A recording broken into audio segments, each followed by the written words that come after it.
Olá, pessoal. Estamos aqui de volta. Nessa aula, vamos falar sobre juros simples e juros compostos. São dois assuntos muito frequentes nas provas do Enem e eu gostaria de trazer um pouquinho para vocês, discutir um pouquinho para vocês sobre esse tema. A matemática financeira, ela trata da evolução do dinheiro ao longo do tempo, né? Ela trabalha com essa questão, né?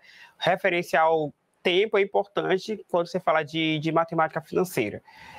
E aí, a gente utiliza, basicamente, né, na nossa sociedade, dois sistemas de juros, né, que é os juros simples e os juros compostos. É dessa maneira, né, que a gente faz essa cobrança, né. Vou agora comentar um pouquinho o que é juros para vocês, alguns elementos básicos. Vamos lá. Bom, primeiro, o que é juro? Eu gosto muito dessa ideia de você pensar juros como um aluguel do dinheiro, porque se você for alugar um apartamento, você vai lá, aluga o apartamento de alguém, né? Você paga para poder usar esse apartamento. E aí, com juros, é a mesma coisa com o dinheiro. Só que vai ser um apartamento, agora é o dinheiro. Você pega um dinheiro emprestado, você aluga aquele dinheiro, e para esse aluguel você precisa pagar um valor. Então, o juro, ele é o aluguel do dinheiro, tá certo? Só que no sistema, né, capitalista, o mundo todo expressa esse aluguel em forma de taxa, tá? Bom, quais são os conceitos iniciais que a gente tem? Então, a gente tem aqui o conceito de juros, né, que eu já comentei para vocês, né, que é esse aluguel, né, o valor que se paga, né, pro empréstimo, mas a gente tem o capital inicial, né, o valor atual, né, dependendo de onde você está utilizando, taxa, o tempo, tá, e o montante. É sempre bom a gente ter cuidado com o seguinte: quando você pensa em taxa, a taxa ela vai sempre estar atrelada ao tempo, tá bem? Então, a unidade de tempo vai estar em taxa e vai estar lá no tempo, e elas precisam coincidir. Então, e sobre o sistema, o mundo utiliza os mais comuns, né? Os sistemas mais comuns são o sistema de juros simples e o sistema de juros compostos. O juros simples, gente, ele não faz, o juros não é cobrado no saldo devedor, tá? Ele não entra no saldo devedor, melhor dizendo. Já no juros composto, o juros ele é incorporado ao saldo devedor. A gente vai ver bem aqui num exemplo que eu vou trazer para vocês. Essa diferença é fundamental para determinar que nos juros compostos a gente obtém muito mais lucro, em geral, do que no juros simples. Tem só um caso em que os dois sistemas coincidem, eu vou comentar, mas o juros composto é o sistema utilizado pelo mercado financeiro, exatamente por ser o sistema que vai te dar melhor rentabilidade. Considere o seguinte problema agora. Você tem um empréstimo, você toma um empréstimo, né, de R$3.000 a uma taxa de 2% ao mês. E eu quero liquidar esse empréstimo em 4 meses. Bom, como é que seria esse problema? Como é que eu calculo esse problema se eu tiver com um sistema de capitalização simples, juros simples? Período 1, estou lá no mês 1. Então, o meu capital inicial é de 3.000, e eu vou calcular os juros. E aí, como é que eu calculo o juro? O juro, ele disse que era de 2%, então já aprendeu a calcular a porcentagem na aula passada. Então, é 2% de 3.000, né? Que é 0,02 ou 2 sobre 100. Tá? O fato é que dá 60. E aí, o que é o montante? O montante é a soma dos juros com o capital. É a soma desses dois elementos. E aí, o montante vai ser exatamente 3.060. No mês 2. No mês 2, eu vou ter o meu capital inicial segue sendo R$3.000. E aí, de novo, eu vou calcular aqui os juros no mês 2, que é 2% de 3.000. E aí, eu vou somar. O meu montante anterior era 3.060. Então, 3.060, vou somar agora R$60. E isso vai suceder com o mês 3, com o mês 4. Sempre eu vou calcular o meu juro em cima da minha dívida inicial, que é 3.000. Então, sempre eu vou calcular 2% de 3.000, que é R$60. O que acontece no mês 1, eu devo 3.000 mais 60. No mês 2, eu já vou dever 3.000, 60 mais 60. No mês 3, 3.000, 3 vezes 60, e no mês 4, 3.000, 4 vezes 60. E aí, no final de um período de 4 meses, a minha dívida está em R$ 3.240. Sistema de juros simples. Deixa eu aqui destacar. Então, aqui você tem 3.000... espera. Aqui, vou botar aqui uma cozinha. Tá. Só destacar aqui, tá bom? Para a gente ficar atento aqui com esse número aí, 3.240. Vamos agora fazer essa simulação para o caso do sistema de capitalização composta. Primeiro período, né, o capital inicial é 3.000, e aí eu vou calcular os juros, 2% sobre 3.000, que vai ser R$60, a gente já viu, e aí eu vou ter no primeiro mês a minha dívida coincide com a juros simples, 3.060. A partir do segundo mês, gente, a diferença começa. Olha, o meu capital agora, eu não vou calcular agora a minha dívida em cima do capital da minha dívida inicial. Vou calcular agora os juros em cima do meu montante, do que eu devia, do que eu terminei o mês devendo. Então, vai ser em cima do 3.060, ó. Olha aqui, ó. Esse passa a ser o meu cálculo aqui. Então, no mês 2, eu vou calcular R$ 61,20 de juros. Portanto, a minha dívida ao final do mês 2 já é maior do que a dívida no juro simples. No juro simples, ao final do mês 2, era de 3.120. Aqui já é de 3.121,20. E a gente segue com esse raciocínio. No terceiro mês, tá, o saldo do mês passado vai ser o capital desse mês agora. E aí eu vou calcular esses 2% em cima desse novo saldo. E aí vai me dar 3.183. E no quarto mês, fazendo as contas, eu vou obter, ó, 3.247,29. Então veja que, enquanto aqui nos juros compostos, a gente no final de 4 meses vai estar devendo 3.247,29, nos juros simples, eu estaria com 3.240.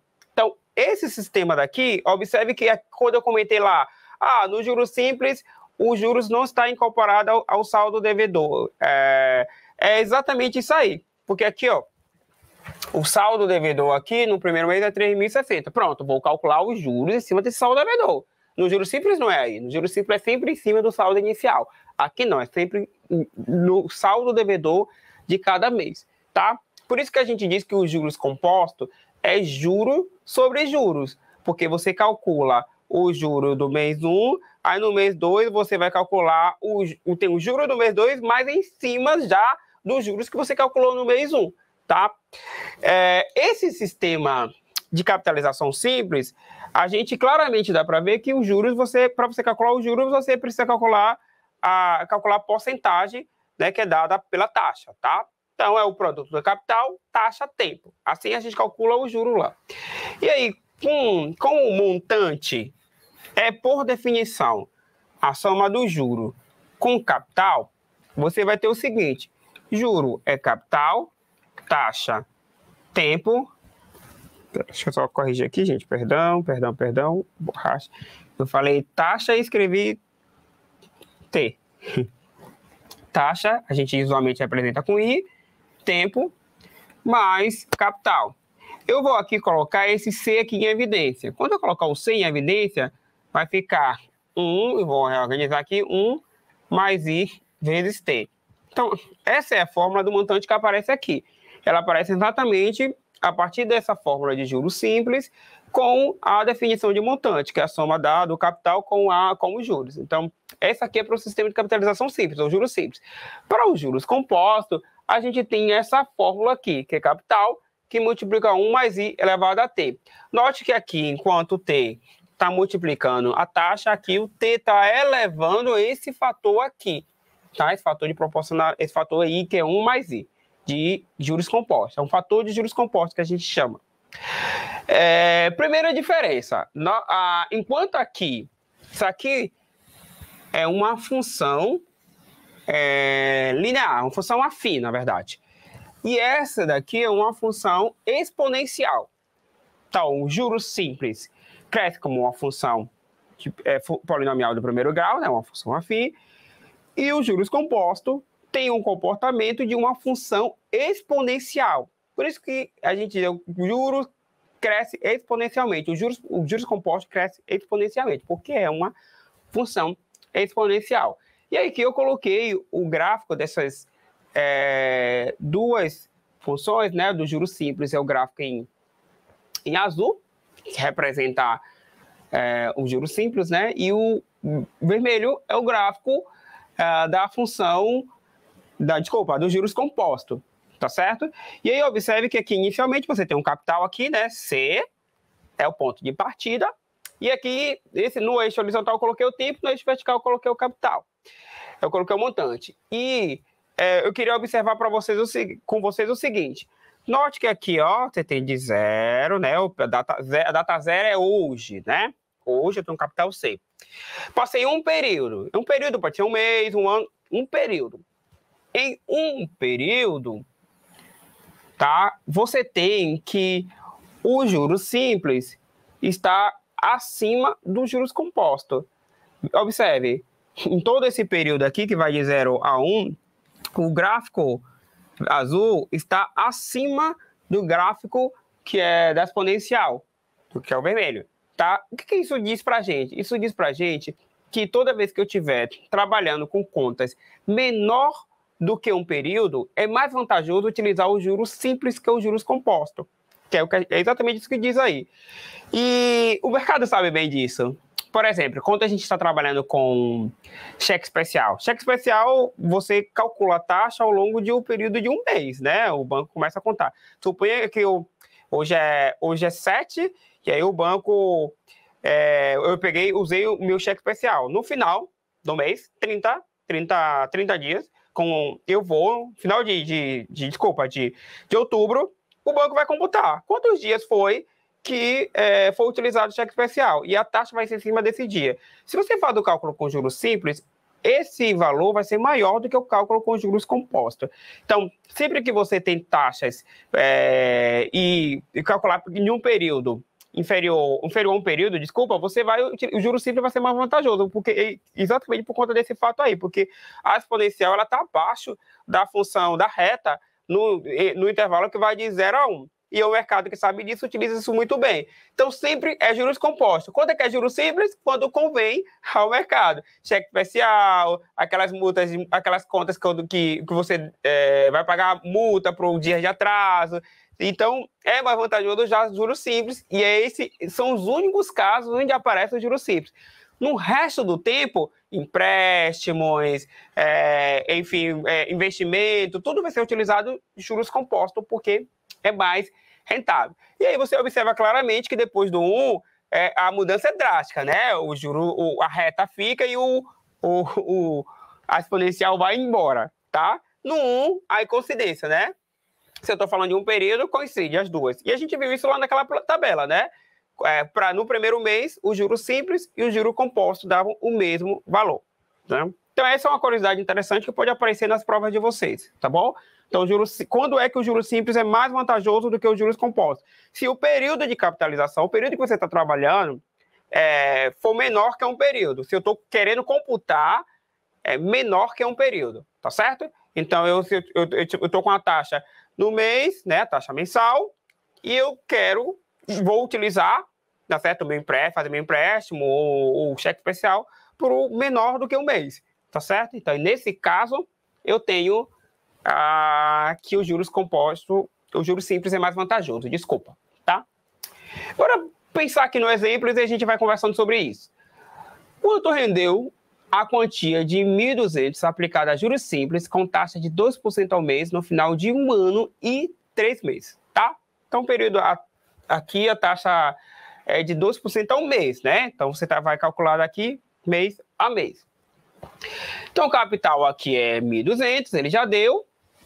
Taxa 2% ao mês, que aí, gente, isso é muito importante. Não esqueça, eu não posso colocar nesses cálculos 2%. Eu preciso colocar na forma decimal. Ou posso colocar na forma de fração, né? A gente, em geral, coloca na forma decimal. Mas nunca vou colocar isso na forma percentual, na forma de porcentagem. Porque se você colocar 2 aqui, vai estar errado, tá bom?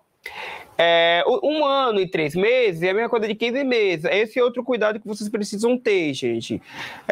O tempo e a taxa precisam estar expressos na mesma unidade de tempo, tá bem? Então, se a taxa está dada em mês, o tempo também precisa dar em mês. No caso do juros simples, como tudo é proporcional, você pode fazer a equivalência tanto de taxa quanto de tempo, tá? Mas nos juros compostos isso já não é possível. Então, em geral, você pode deixar a taxa lá e você trabalhar com o tempo, né? Aí você ajusta o tempo para que fique no mesmo período da taxa. Mas é importante, ó, mês e mês, tá? E aí, aplicando a fórmula, aqui é tranquilo, né? Substituo 1.200 vezes 0,2 vezes 15, que você vai encontrar 360. Esse é o giros produzido, então, por 2 meses, tá certo?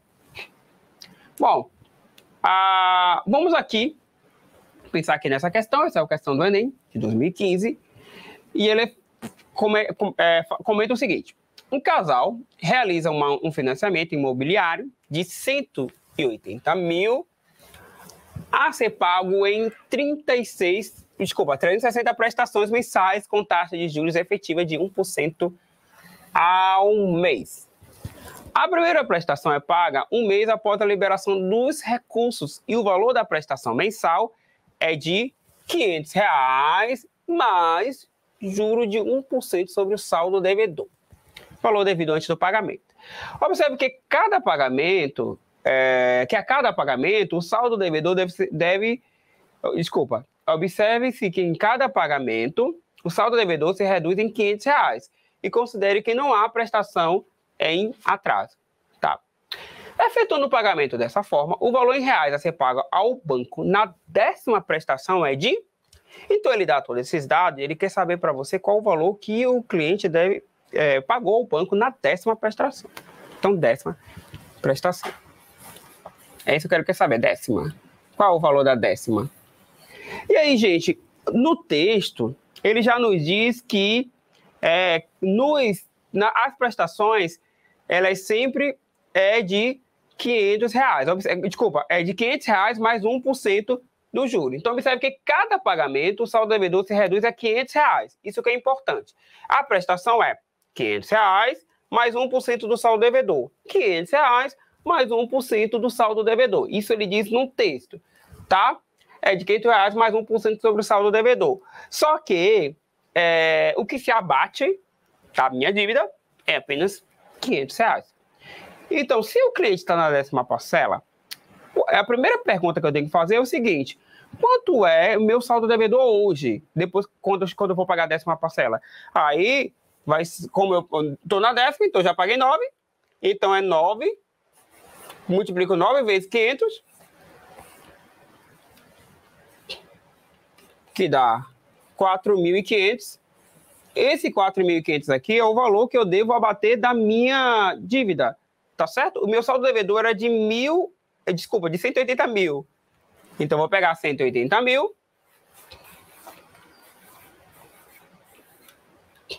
e vou subtrair desses 180 mil, 4.500. Se eu subtrair aqui esses 4.500, eu vou ter 180 mil, vou ter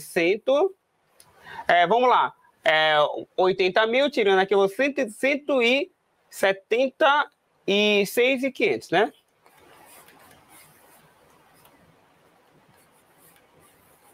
Deixa eu só consertar aqui, gente. Que eu vou ter uma vírgula devida.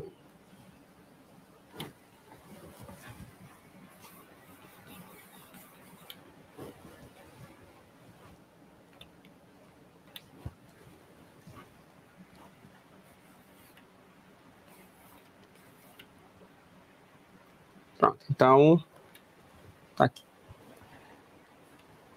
Então, esse daí, pessoal, é o valor da dívida atual, né? Que era de 180 mil, mas aí como eu já paguei 9 prestações e cada prestação eu tiro R$ 500, então eu vou ter exatamente esse valor daí. Subtraio os R$ 4.500 dessas prestações. Tá, então, feito isso aí, Pera, tem um outro erro. Eu fiz a conta aqui errada, gente. Desculpa. Aqui 4.500. Aqui é 5. Então, feito isso,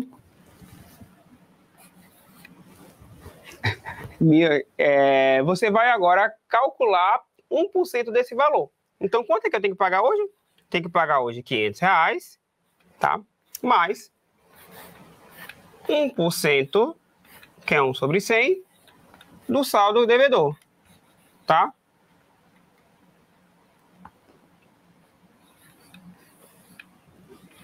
Que vai dar nada mais, nada menos que 2.255, que eu entendi, tá? Então, vocês precisam analisar cuidadosamente isso aí, tá certo?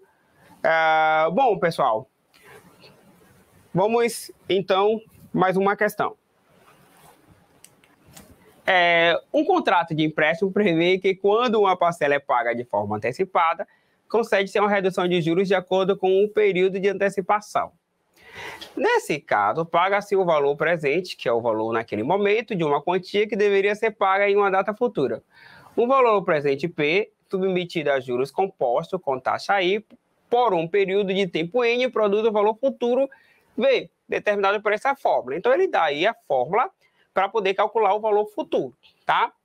Em um contrato de empréstimo com 60 parcelas fixas de 820, há uma taxa de juros de 1,32% ao mês, junto com a 30ª parcela, será paga antecipadamente uma outra parcela, desde que o desconto seja superior a 25% do valor da parcela. Aí ele pede para utilizar esses valores aí para aproximação para LN, tá certo? E essa para o LN de 4/3 e para o LN de 1,0132. Esses valores aí, gente, ele dá porque eles vão aparecer na questão mesmo, tá certo? Primeira coisa que você deve ter em mente aqui é o seguinte, ele quer que junto com a 30ª parcela seja pagada antecipadamente uma outra parcela, desde que o desconto seja superior a 25%. A gente vai pensar, vamos fixar aqui 25%, tá, como parâmetro, né, superior, a gente olha para 25% e depois a gente faz a aproximação para cima, tá? Então, se você está pensando de desconto de 25%, você vai ter exatamente, então, 75%. Então, opa, deixa eu pegar aqui a minha canetinha e voltar aqui. Então, vamos lá. Você tem 75%, que é 25%, menos 25%. Perfeito. 100% menos 25%, você vai obter 75%, tá? E aí, o que vai acontecer? Você tem, então, sua nova prestação, você quer que essa sua nova prestação seja exatamente 75%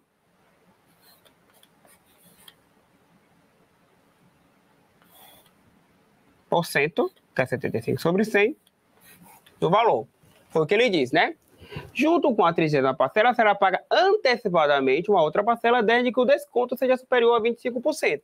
Ele está falando de desconto, então eu estou falando de abater. Então, vou abater de 100%, vou abater 25%, e agora você passa a ter 75%, que é 75 sobre 100 do valor V, tá bom? E aí, o que acontece? Vou agora, então, fazer esse cálculo aqui. Dá para simplificar aqui tranquilamente, tá? Você vai ter que, simplificando, dividir em cima e embaixo aqui para o 25, você tem 3/4, tá? De V. Isso aqui vai ser o valor da sua parcela. Então, guarda esse valor. Ele já deu a fórmula ali, gente. Então, tá tranquilo. Porque você vai substituir aí, então, V vai ser igual a 3/4 de V, tá? E aí ele deu já tudo aqui, né? A taxa que ele deu é dada pro 1,32 ao mês. E aí, de novo, Tem que ter muito cuidado, porque 1,32 ao mês eu tenho que colocar no formato percentual, tá certo? É importante que vocês tenham esse cuidado aí, tá? Então vai ficar 0,0132. Isso tudo elevado a N, tá? N eu não tenho. N é exatamente o que eu quero aqui na história. Eu vou para um próximo slide aqui. Então, eu já tenho que o V é igual a P 1 mais I elevado a N. A gente já descobriu que a minha prestação tem que ser 3/4 de V. E aí eu vou ter no final das contas que eu tenho V igual a 3/4 de 1,0132. Desculpa, gente.